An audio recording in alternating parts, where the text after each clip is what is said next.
Imagine scoring 400 runs in a single test innings and still being not out. Brian Lara's 400 asterisk remains the highest individual score ever recorded in men's test cricket 22 years later. But this isn't just the story of a record.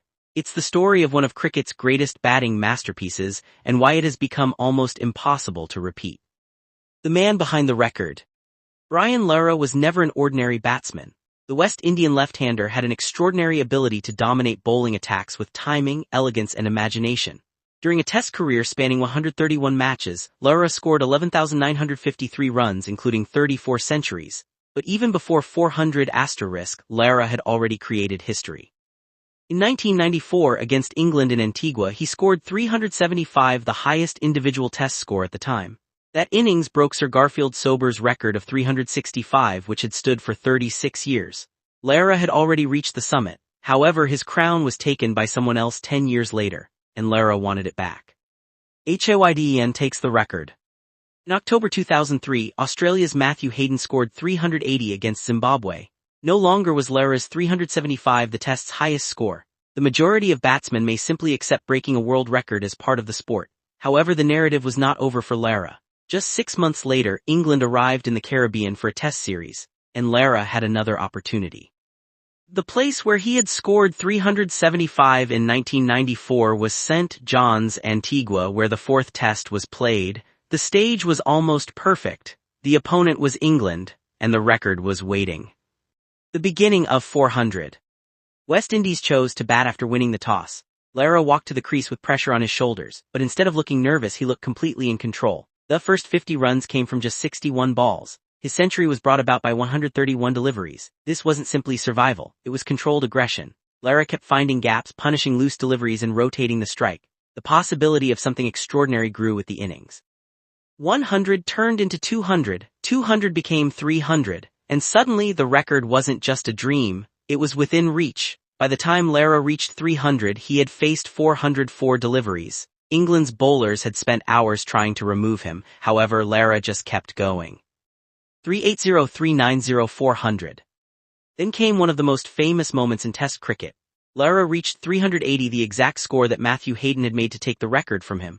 However, Lara was dissatisfied. He moved beyond 380. The pressure became enormous. Every run now had historical significance. And then 400. Brian Lara became the first and remains the only batsman to score 400 runs in a men's test innings. He finished unbeaten on 400 from 582 deliveries with 43 fours and 4 sixes, and then came another incredible decision. Lara declared the West Indies innings at 751 for 5. He had made it to 400. He had reclaimed his world record. He had also accomplished it without being dismissed. What made the innings special? So what made Lara's 400 so extraordinary? First, it wasn't just about the number. It was about how he constructed it. Lara combined patience with breathtaking stroke play. He could defend when necessary, but when the opportunity arrived, he could attack almost any area of the field. His timing was remarkable. His footwork against spin was exceptional, and his ability to maintain concentration over such a long period was extraordinary. Think about it. Hundreds of deliveries, hours at the crease, constant pressure, and with each run, the possibility of making history grows. Yet Lara never lost control. The innings was a combination of technique, fitness, concentration, and mental strength. Because of this, 400 asterisk is a lot more than just a huge number on a scoreboard. The record's biggest challenge records are made to be broken. Furthermore, Lara's 400 has been challenged. The closest recent threat came in 2025, when South Africa's Yn Mulder scored an unbeaten 367 against Zimbabwe. He was only 34 runs away from Lara's record, but Mulder chose to declare South Africa's innings at 626 for 5 rather than chase 400. As a result, Lara's record survived, and that's what makes the record fascinating. Scoring 400 isn't simply about batting ability. A player requires sufficient time, a favorable match situation, a pitch that allows long occupation, a strong physical condition. And perhaps the most important thing, a captain who is willing to let the batsman keep playing. Even if someone reaches 350 or 370, the circumstances of the match may prevent them from continuing. Why 400 is so difficult today? Modern cricket is faster. T20 cricket has changed how batsmen think about scoring. Players are more aggressive, strike rates are higher, but Test cricket still demands something completely different. To score 400, a batsman needs to remain at the crease for an enormous amount of time while maintaining concentration. And there is another factor, the declaration.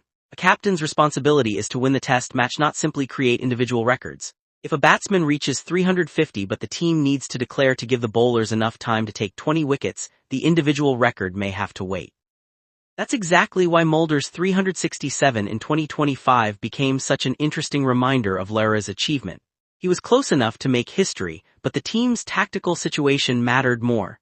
Lara's legacy. Brian Lara's legacy goes far beyond 400. He remains one of the greatest batsmen the West Indies ever produced. He holds another extraordinary record, 501 not-outs scored for Warwickshire against Durham in first-class cricket in 1994. In first-class cricket, that is still the highest score an individual can achieve. Additionally, Lara's career has a poetic quality to it. He broke the Test record in 1994, he lost it in 2003, then he returned in 2004 and took it back. He didn't simply set a record.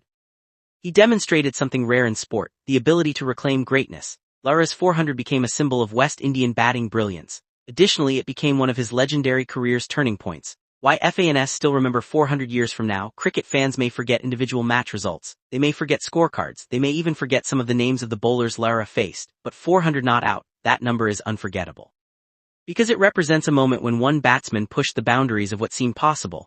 It wasn't a short burst of brilliance, it was consistently high quality throughout hundreds of deliveries, and perhaps that's the most important part of Lara's legacy. He demonstrated that beautiful and brutally dominant Test batting can coexist. He could play the game with elegance while destroying bowling attacks at the same time.